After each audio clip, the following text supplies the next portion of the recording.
बिस्मिल्लाहिर्रहमानिर्रहीम। अस्सलामु अलैकुम। प्यारे दोस्तों, आखिर हजरत अली रदी अल्लाह ताला अन्हु की बहन ने हुजूर सल्लल्लाहु ताला अलैहि वसल्लम से निकाह करने का इनकार क्यों किया? हुजूर सल्लल्लाहु ताला अलैहि वसल्लम के सबसे चहीते चचा हजरत अबू तालिब की 7 लड़की थे और साथ में हजरत अबू तालिब ने बचपन से ही हुजूर सल्लल्लाहु ताला अलैहि वसल्लम को अपने निगरानी में पाला था। इसलिए आप घर में अफराद तो बहुत थे, लेकिन कमाई का जरिया नहीं था। आखिर जब हुजूर सल्लल्लाहु अलैहि वसल्लम बड़े हुए और अपने चाचा की ऐसी परेशानियां देखी, तो आपने अपने दूसरे चाचा हजरत अब्बास से जाकर कहा कि मेरे चाचा जान, कि आप देखते हैं ना कि मेरे बड़े चाचा हजरत अबू तालिब बहुत ज्यादा तंगी का सामना करते हैं, घर में खाने को कुछ नहीं होता। इसीलिए मैं चाहता हूँ कि हम दोनों मिलकर उसकी कुछ मदद करें और उनके लड़कों में से किसी एक या दो को अपनी किफालत में लेकर उनके खाने पीने का इंतजाम करें। चचा अब्बास को हुजूर सल्लल्लाहु ताला अलैहि वसल्लम की ये बात बहुत ज्यादा पसंद आई और कहने लगे, हाँ भतीजे, मुझे भी इसकी बहुत दिनों से ख्वाहिश थी, और चलो अभी चलकर हम इस बारे में बात करते हैं। और फिर हुजूर सल्लल्लाहु ताला अलैहि वसल्लम अपने चाचा अब्बास के साथ हजरत अबू तालिब के घर पहुंचे और कहने लगे, मेरे चाचा जान, हम आपकी परेशानी और तंग हालत को देखकर अक्सर चंजीता रहते हैं, इसलिए आप अपने लड़के में से किसी को भी हमारी किफालत में दे दें। ये सुनकर हजरत अबू तालिब ने जवाब दिया कि मेरे छोटे बेटे अकील को छोड़कर तुम जिसे चाहो उसे ले सकते हो। हुजूर सल्लल्लाहु ताला अलैहि वसल्लम ने हजरत अली को और हजरत अब्बास ने जाफर तैयार को अपनी किफालत में ले लिया। वक्त गुजरता गया, क्योंकि हुजूर सल्लल्लाहु ताला अलैहि वसल्लम का बचपन भी हजरत अबू तालिब के घर गुजरा था और शादी तक आप सल्लल्लाहु ताला अलैहि वसल्लम अपने चाचा हजरत अबू तालिब के साथ रहे। इसलिए हुजूर सल्लल्लाहु ताला अलैहि वसल्लम को अपने चाचा की लड़कियां में बड़ी लड़की उम्मे हानी से बहुत ज्यादा लगाव था और खुद हजरत उम्मे हानी हुजूर सल्लल्लाहु ताला अलैहि वसल्लम के अच्छी इखलाक की वजह से आपसे बहुत मोहब्बत करती थी और जिंदगी की आखिरी सांस तक उनकी ये मोहब्बत कायम रही। हजरत उम्मे हानी का असली नाम फाख्ता था। हजरत अली और जाफर तैयार जैसे बड़े सहाबा इकराम के सगी बहन थी। हजरत खदीजा रदी अल्लाह ताला अन्हा से निकाह से पहले हुजूर सल्लल्लाहु ताला अलैहि वसल्लम ने हजरत उम्मे हानी का निकाह का रिश्ता उनके वालिद हजरत अबू तालिब के पास भेजा, लेकिन हजरत अबू तालिब ने यह कहते हुए इनकार कर दिया कि मैं उम्मे हानी के रिश्ते के बाद कुरैश के खानदान से कर चुका हूँ, इसलिए अब मैं अपनी बात से मुकर नहीं सकता। रिवायत में आता है कि हजरत उम्मे हानी ने इस्लाम बहुत देर में कबूल किया, लेकिन इसकी बड़ी वजह जो बयान की जाती है वो ये है कि हजरत उम्मे हानी की शादी कुरैश के जिस आदमी से हुई थी उनका नाम हुबैरा था। वो इस्लाम का बहुत बड़ा दुश्मन था, इसलिए हजरत उम्मे हानी अपने शौहर की शक्ति की वजह से जल्द इस्लाम कबूल ना कर सकी।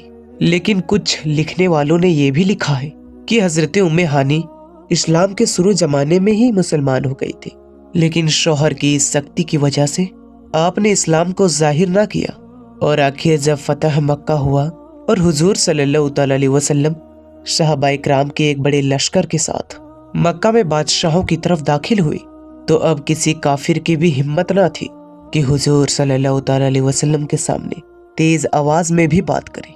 इसीलिए इस मौके पर बहुत काफिर मक्का छोड़कर भाग गए। उन्हीं में हजरत उम्मे हानी का शौहर उवैरा भी था। फतेह मक्का के बाद किसी मुशरिक और काफिर से निकाह करना हराम कर दिया गया। इसीलिए हजरत उम्मे हानी ने अपने शौहर को छोड़ दिया और मदीना आकर एक बेवा औरत की तरह जिंदगी गुजारने लगी। काफिर औरतें छुटकारे के बाद हजरत उम्मे हानी ने इस्लाम का खुले तौर पर ऐलान कर दिया। फतेह मक्के वाले दिन हुजूर सल्लल्लाहु ताला अलैहि वसल्लम उम्मे हानी के घर में रुके थे और आपने वहां गुस्ल फरमा कर लगातार 4 वक्त की नमाज पढ़ी। सही रिवायतों से साबित कि हुजूर सल्लल्लाहु ताला अलैहि वसल्लम को जिस रात मेराज के रात पे बुलाया गया, उस रात आप सल्लल्लाहु ताला अलैहि वसल्लम उम्मे हानी के घर में सोए हुए थे। हजरत खदीजा रदी अल्लाह ताला अन्हा की जब वफात हुई तो उस वक्त हुजूर सल्लल्लाहु ताला अलैहि वसल्लम के सबसे छोटी बेटी حضرت فاطمہ گود میں تھی، یعنی حضور صلی اللہ تعالیٰ علیہ وسلم کی چچا جات بہن حضرت ام ہانی نے حضرت فاطمہ کی ایک لمبے زمانے تک تربیت اور دیکھ بھال کی۔ اسی لیے حضرت فاطمہ رضی اللہ تعالیٰ عنہا بھی حضرت ام ہانی سے دل و جان سے محبت کیا کرتی تھی۔ روایتوں میں آتا ہے کہ حضرت ام ہانی جب بیوہ ہو گئی تو ایک دن حضرت علی رضی اللہ تعالیٰ عنہ حضور صلی اللہ تعالیٰ علیہ وسلم کے پاس تشریف لائے اور کہنے لگے کہ اللہ کے رسول، آپ میری بڑی بہن ام ہانی سے نکاح کیوں نہیں کر لیتے؟ تو حضور صلی اللہ تعالیٰ علیہ وسلم نے حضرت علی کی بات کو پسند فرمایا اور حضرت ام ہانی کو نکاح کا پیغام بھیج دیا۔ لیکن حضرت ام ہانی نے آپ صلی اللہ تعالیٰ علیہ وسلم سے نکاح کرنے سے صاف انکار کر دیا، جس پر حضور صلی اللہ تعالیٰ علیہ وسلم نے حضرت ام ہانی رضی اللہ تعالیٰ عنہا کو نکاح کا پیغام بھجوایا۔ بعد میں ام ہانی نے جواب میں فرمایا کہ محمد صلی اللہ تعالیٰ علیہ وسلم کا حق بہت زیادہ ہے اور میں ایک بچوں والی عورت ہوں، میرے بچے یتیم ہو چکے ہیں، اس لیے مجھے ڈر لگتا ہے کہ میں نے حضور صلی اللہ تعالیٰ علیہ وسلم سے نکاح کیا تو میرے یتیم بچوں پر پھر میری طرف سے وہ حق نہیں مل پائے گا جو ایک ماں کی ذمہ داری ہوا کرتی ہے، اور اگر حضور صلی اللہ تعالیٰ علیہ وسلم سے شادی کے بعد میں اپنے بچوں کا حق ادا کرنے میں لگ گئی تو مجھ سے حضور صلی اللہ تعالیٰ علیہ وسلم کا حق ٹھیک سے ادا نہیں ہو پائے گا، جو کہ میرے لیے محروم کا سبق بن سکتا ہے۔ جب حضور صلی اللہ تعالیٰ علیہ وسلم کو حضرت ام ہانی کے اس جواب کی خبر ہوئی تو آپ صلی اللہ تعالیٰ علیہ وسلم فرمانے لگے کہ قریش کی عورتیں بہت ہی بہادر اور سمجھدار ہوا کرتی ہے، کیونکہ قریش کی عورتیں اپنے شوہر کی خدمت بھی بہتر انجام سے دیتی ہے اور اپنے بچوں کی پرورش بھی بہت ہی اچھی طریقے سے کرتی ہے۔ اور پھر اس کے بعد ام ہانی ساری عمر ایک بیوہ عورت کی طرح زندگی گزارتی رہی۔ حضرت ام ہانی کی عمر اور حضور صلی اللہ تعالیٰ علیہ وسلم کی عمر تقریباً قریب ہی تھے، لیکن حضور صلی اللہ تعالیٰ علیہ وسلم کے وفات کے بعد حضرت ام ہانی کافی دنوں تک زندہ رہی اور ان سے تقریباً 45 سے زیادہ حدیثیں مروی ہیں۔ وہ حضور صلی اللہ تعالیٰ علیہ وسلم کے خوبصورت چہرے کی تعریف ایک بہت ہی بہترین انداز سے کرتی تھی۔ پیارے دوستوں، امید کرتا ہوں کہ آج کی ہماری یہ ویڈیو آپ کو ضرور پسند آئی ہوگی۔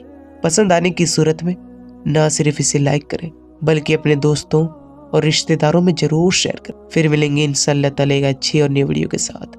تب تک کے لیے آپ اپنا اور اپنوں کا بہت ہی زیادہ خیال رکھیں۔ السلام علیکم، اللہ حافظ۔